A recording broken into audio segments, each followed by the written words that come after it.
કોઈ પણ લુખ્ખો અસામાજિક તત્વો તમને હેરાન કરે તો મને કહેજો, હું પાછો નહીં પડું. આ શબ્દો છે ગાંધીનગર દક્ષિણના ધારાસભ્ય અલ્પેશ ઠાકોરના.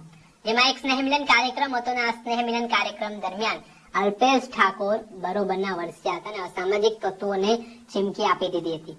આ સમગ્ર બાબત સામે આવી, જેમાં અલ્પેશ ઠાકોર હોય, ગેનીબેન ઠાકોર હોય, જે ઠાકોર સમાજના આગેવાનો છે, તે અવારનવાર વ્યસન મુક્તિ બાબતે ગંભીર ચર્ચાઓ કરતા હોય છે, ચિંતન શિબિરો કરતા હોય છે. તેના ભાગરૂપે દારૂના અડ્ડાઓ પણ જ્યાં બેફામપણે ધમધમી રહ્યા હોય તો મને જાણ કરજો, તે પ્રકારની વાત અલ્પેશ ઠાકોરે કરતા રાજકારણ ગરમાવાની શરૂઆત થઈ છે.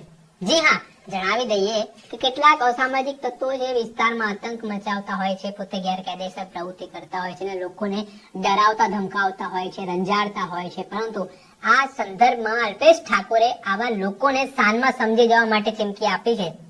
નહીતર અલ્પેશ ઠાકોરે કહ્યું કે આ પ્રકારના ગુંડાઓ જો તમને હેરાન પરેશાન કરે, તમને રંજાડે તો મારો સંપર્ક કરજો, હું તમારા માટે આવીશ અને પાછો નહીં પડું. અને જ્યાં દારૂના અડ્ડાઓ પણ બેફામપણે ચાલતા હોય ત્યાં પણ મને કહેજો. પહેલા તો સાંભળી લઈએ આપણે ભાજપના ધારાસભ્ય અલ્પેશ ઠાકોરના આકરા તેવરને. કોઈ પણ અસામાજિક તત્વ કોઈ ગરીબ, કોઈ સામાન્ય લોકોને ડરાવવાનો, રંજાડવાનો, હપ્તાખોરીનો પ્રયત્ન કરતો હોય તો મને કહેજો, જો હું પાછો પડું છું.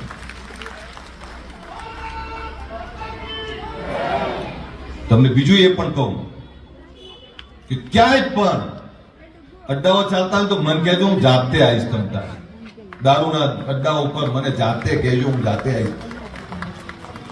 પણ મને ખબર જ ના હોય, મને વચ્ચે એક કાર્યકર્તાએ કહ્યું તો હું જાતે ગયો ગાડી ચલાવી. મને કહેજો ને, હું એકલો આવીશ.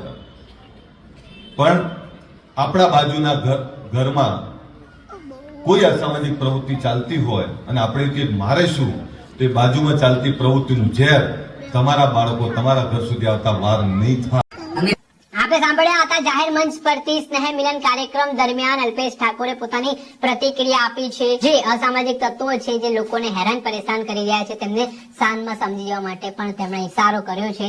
ત્યારે તેમનું આ નિવેદન ચર્ચાનું કેન્દ્ર બન્યું છે. ત્યારે આગામી સમયમાં કયા પ્રકારની પરિસ્થિતિનું નિર્માણ થાય છે તે જોવું રહ્યું. દર્શક